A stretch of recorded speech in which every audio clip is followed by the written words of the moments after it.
Assalamualaikum warahmatullahi wabarakatuh. Perkenalkan, nama saya Muhammad Wisnu Sadewo dengan NIM 22 10 50 60 68 82 dengan kelas 06 SMJK 006. Kali ini saya akan menjelaskan tentang pemasaran jasa atau tantangan manajemen jasa.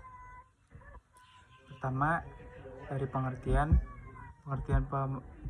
pemasaran jasa secara sosial dan manajerial adalah terbagi menjadi 3 bagian, yaitu ada barang, jasa, dan gagasan. Yang pertama ada pemasaran barang konsumsi, yaitu produk yang dibeli untuk penggunaan diri sendiri. Lalu ada pemasaran barang industri, yaitu produk yang digunakan oleh perusahaan untuk memproduksi produk lain. Lalu yang ketiga ada pemasaran pada jasa, yaitu produk yang tidak nyata seperti waktu dan keahlian atau aktivitas lain, dan hal itu tidak bisa dibeli. Lalu ada karakteristik jasa. Karakteristik jasa itu yang pertama ada tidak berwujud atau intangibility, terus tidak bisa disimpan juga seperti yang saya kasih tahu pertama. Terus ada bervariasi sama heterogeneity, produksi dan konsumsi tidak terpisah, biasa disebut juga inseparability.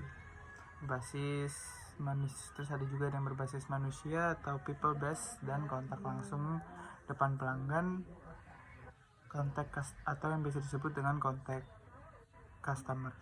Lalu saya akan membahas tentang strategi pemasaran. Strategi pemasaran itu ada 4, yaitu ada strategi penetrasi pasar, strategi pengembangan pasar, strategi pengembangan produk, dan segmen pemasaran. Lalu ada taktik pemasaran. Yang pertama ada diferensiasi, ada bauran pemasaran, sama penjualan. Diferensiasi itu terbagi menjadi 4, yaitu ada produk, service, people, dan image. Nah, lalu ada bauran pemasaran terbagi menjadi 4 juga, yaitu ada produk, price, place, dan promotion. Terus yang terakhir ada penjualan, yaitu ada feature selling, benefit selling, ada solution selling juga. Lalu saya akan menjelaskan jenis-jenisnya. Nah, jenis-jenis jasa itu terbagi menjadi banyak nih. Saya akan meringkas. Itu ada jenis-jenis jasa profesional, jasa bisnis, jasa konsumen, dan lain-lain. Terus ada klarifikasi jasa berdasarkan proses, tujuan, dan keterlibatan pelanggan. Lalu ada teknik pemasaran jasa. Saya akan menjelaskan tentang teknik penjelasan jasa. Itu ada teknik pemasaran jasanya bisa menyesuaikan dengan karakteristik jasanya. Lalu ada dimensi kualitas jasa atau kendala, daya tanggap, sama jaminan, empati, dan bukti fisiknya. Kalau kalian berjualan dengan produk kalian juga harus memastikan kalau produk yang kalian jual itu adalah memiliki kualitas yang bagus, karena akan mempengaruhi kepuasan pada pelanggan. Terus bisa customer merasa terjamin sama produk Anda. Lalu gimana sih cara merancang strateginya? Nah, cara merancangnya itu palingan kalian yang pertama adalah bisa mengelola, ya kan? Terus kalian tahu tingkat-tingkat juga, terus bisa memahami perilaku konsumen. Terus ada cara bisa mendesain untuk sebagian dari promosi. Nah, kalau ngomongin soal promosi itu terbagi menjadi 4 juga nih. Ada ads atau advertising, ada personal selling, ada sales promotion, ada public relation juga nih. Nah, kita ngomongin dari ads dulu. Ads itu atau biasa kita sebut dengan iklan. Kalian bisa membuat iklan melalui koran, majalah, televisi, radio, atau biasa kalian pasang di banner-banner pada jalan. Lalu ada personal selling, lalu ada sales promotion. Sales promotion itu kita sewa jasa juga untuk menjual barang kalian. Bisa cara kalian mengutarakan atau mengatakan kelebihan dan kekurangan produk Anda lalu sales tersebut, atau bisa juga nih kasih trial supaya supaya bisa diingat dengan customer. Lalu ada public relation atau kegiatan pelayanan terhadap masyarakat umum. Terus apa sih tipe-tipe pemasaran? Pemasaran itu terbagi menjadi 3 tipe, yaitu pemasaran massal, pemasaran aneka ragam produk, dan pemasaran sasaran. Nah, itu adalah tipe-tipenya. Terus ada proses pemasaran, tadi udah saya sebutkan. Prosesnya itu bisa juga mempengaruhi konsumen agar menjadi tertarik, senang, kemudian membeli, dan akhirnya mereka merasa puas terhadap barang yang mereka beli. Nah, selain itu kalian juga harus memahami perilaku customer. Apa sih yang dibutuhkan customer? Apakah yang kalian jual itu sudah sesuai dengan kebutuhannya mereka gitu. Kalian harus tahu nih pasar yang mereka butuhkan itu apa sih gitu. Ngomong-ngomong soal pasar itu adalah merupakan orang-orang atau organisasi yang mempunyai keinginan untuk mewujudkan kebutuhan akan produksi yang ditawarkan dari mereka dan memiliki daya beli yang cukup guna untuk memenuhi kebutuhan mereka itu. Nah, itu biasa disebut juga transaksi bahasa lainnya. Terus ada juga jenis pasar itu ada 4 juga. Ada consumer market, ada industrial market, ada government market, atau international market. Terus kita lanjut ke konsepnya menjadi 2 nih, ada menjual dan memasarkan. Nah, apa sih bedanya? Nah, kalau yang menjual itu awal mulanya kita ngambil barang dari mana sih? Dari pabrik. Habis itu pusat perhatiannya itu dari produk kita tersendiri.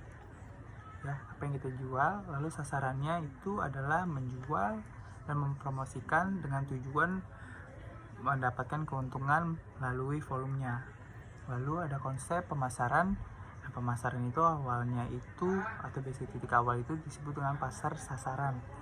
Dan terus kita tahu apa kebutuhan customer nih atau kebutuhan pelanggan. Habis itu pemasaran terkoordinir, kita akan mendapatkan keuntungan melalui kepuasan konsumen. Jadi barang yang kita tawarkan kepada konsumen, kita harus memastikan kalau konsumen itu puas supaya bisa direkomendasi ke temannya, ke keluarga, atau dia bisa membeli sendiri atau membeli lagi maksudnya. Nah, kita juga bisa nih mendorong keputusan customer. Itu terbagi menjadi 2, ada inner dan outer driver, ya kan? Kalau inner itu dari dalam diri konsumen yang tersendiri. Misalnya dia memiliki status kekayaan pribadi, gaya hidup, karakteristik konsumen. Ini berhubungan dengan pasar dan target pasar kita nih. Terus yang kedua ada outer driver, yaitu dimiliki dari perusahaan. Maksudnya gimana sih? Ya, kita menjual produk apakah sudah sesuai apa yang diinginkan, terus kita menjual dengan harga, apakah harganya sudah sesuai dengan produk dan kualitas kita. Terus kita ada promosi, kita melalui promosi, ya kan. Terus ada distribusi atau placementnya atau penempatannya, kita harus benar tuh naruhnya. Terus strategi pemasarannya itu ada segmenting. Habis itu kita memiliki target, baru kita memiliki posisinya. Nah, segmentasi pasar itu adalah usaha untuk mengkelompok-kelompokkan pasar dari pasar yang bersifat heterogen menjadi bagian-bagian pasar yang memiliki sifat homogen.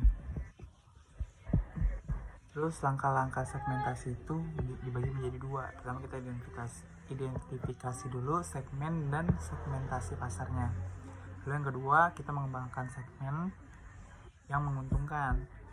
Terus dasar-dasar segmentasi itu seperti apa sih? Pertama, geografi, demografi, gaya hidup atau lifestyle, status hidup, manfaat yang didambakan, benefit.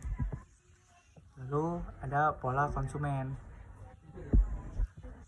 Terus penetapan pasar target atau pasar sasaran atau biasa disebut dengan target market adalah mengevaluasi daya tarik masing-masing pasar nih. Terus kita bisa memilih segmen, kan? Setelah itu kita bisa identifikasi konsep penetapan posisi yang memungkinkan bagi masing-masing segmen sasarannya. Jadi kalian tidak bisa sembarangan memilih tempat karena itu akan mempengaruhi apa yang kalian jual gitu. Terus kita bisa memilih dan mengembangkan juga, mengkomunikasi juga konsep penetapan posisi yang dipilih. Terus strategi supaya kita jadi pemimpin pasar itu seperti apa sih? Yang pertama, memperluas keseluruhan pasar. Jadi kayak pemakaian baru, penggunaan baru, atau penambahan pengguna. Terus kita gimana cara? Terus kita harus mempertahankan pasar kita tersendiri itu. Lalu setelah itu kita bisa memperluas. Lalu apa sih tantangannya, ya kan?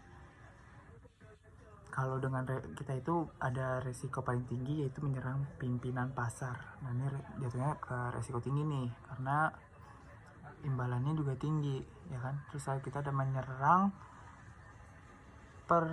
ukuran atau kinerjanya kurang baik atau kurang modal, itu juga jadi tantangan kita tersendiri. Lalu perusahaan kecil atau perusahaan yang lemah, jadi kita contohnya kalau kalian masuk ke dalam pasar terus tidak sesuai dengan posisi dan lokasinya, itu kalian akan kalah sih. Terus kita juga bisa pakai strategi loh untuk mengikuti pasar. Apa sih maksudnya? Jadi kita bisa mengcloning, pemalsuan, atau kita bisa niru, mencontek itu, mengadaptasi, atau kita membuat barang itu menjadi lebih baik supaya konsumen lebih tertarik sama produk kita. Padahal yang kita jual itu hampir sama dengan produk dengan pasar yang A. Terus kita akan bahas soal siklus hidup produk atau product life cycle, ya. Jadi kita tuh harus berputar seperti siklus. Nah, yang pertama itu ada produk memiliki umur terbatas. Jadi kita nggak bisa tuh berjualan itu aja, nggak ada inovasi baru, stuck gitu. Terus kitanya juga ada tantangan juga nih, atau peluang masalah yang berbeda dari bagi penjual nih. Terus labanya jadi naik dan turun sesuai tahapan siklus. Terus kita harus perlu namanya strategi pemasaran, keuangan, manufaktur, dan SDM yang berbeda supaya kita terus berinovasi jadi lebih baik dalam tahapan siklus. Terus kita bisa ada juga namanya bauran jasa, barang yang berwujud murni. Kita bisa jual itu juga. Contohnya apa sih? Sabun, pasta gigi. Terus ada barang yang berwujud disertai layanan. Jadi ada barangnya, terus kita mendapat layanan juga seperti mobil, komputer, atau handphone, ya pokoknya barang-barang elektronik. Terus ada juga yang namanya campuran, itu seperti kita dapat layanan dari restock, ya contohnya seperti itu. Terus ada jasa juga disertai barang. Apa sih maksudnya? Kita naik Transjakarta, kita naik angkutan umum. Terus ada juga yang namanya jasa murni. Jasa murni itu seperti asisten rumah tangga, babysitter gitu. Nah, bauran pemasaran jasa itu dibagi menjadi 4 nih. Ada produk, harga, promosi, atau distribusi, atau yang biasa disebut dengan 4P, ya, produk, price, plus promotion, dan placement. Lalu diperkecil lagi menjadi 3P, yaitu 4 hal itu berhubungan dengan ini nih, 3P, people, physical evidence atau dari tampilan gedung gitu. Terus yang terakhir ada proses atau biasanya atau pelayanannya. Terus kita membuat kesimpulannya adalah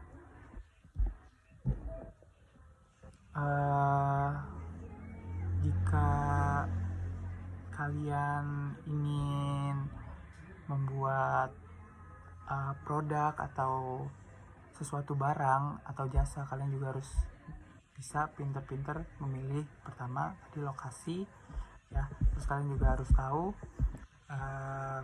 kebutuhan customer, apa yang dibutuhkan customer. Kalian juga harus tahu strateginya. Lalu jangan lupa kalian melakukan evaluasi agar kita dapat bertahan di dalam pasar tersebut, tidak tergeser. Terus kita juga harus bisa melakukan promosi. Ya, promosi yang tadi saya jelaskan tidak hanya melalui iklan, kalian bisa melalui sales. Terus jangan lupa tempatnya. Terus juga kalian harus memperhatikan harganya nih ya, karena harga itu secara umum meliputi satu atau lebih 3 perangkat perimbangan, itu biasa disebut dengan cost based pricing, value based pricing, sama compensation based pricing. Pokoknya kalian harus pintar-pintar dalam menentukan harga, jangan terlalu tinggi, jangan terlalu rendah, karena efeknya akan ke kita sendiri. Cukup sekian presentasi dari saya. Assalamualaikum warahmatullahi wabarakatuh.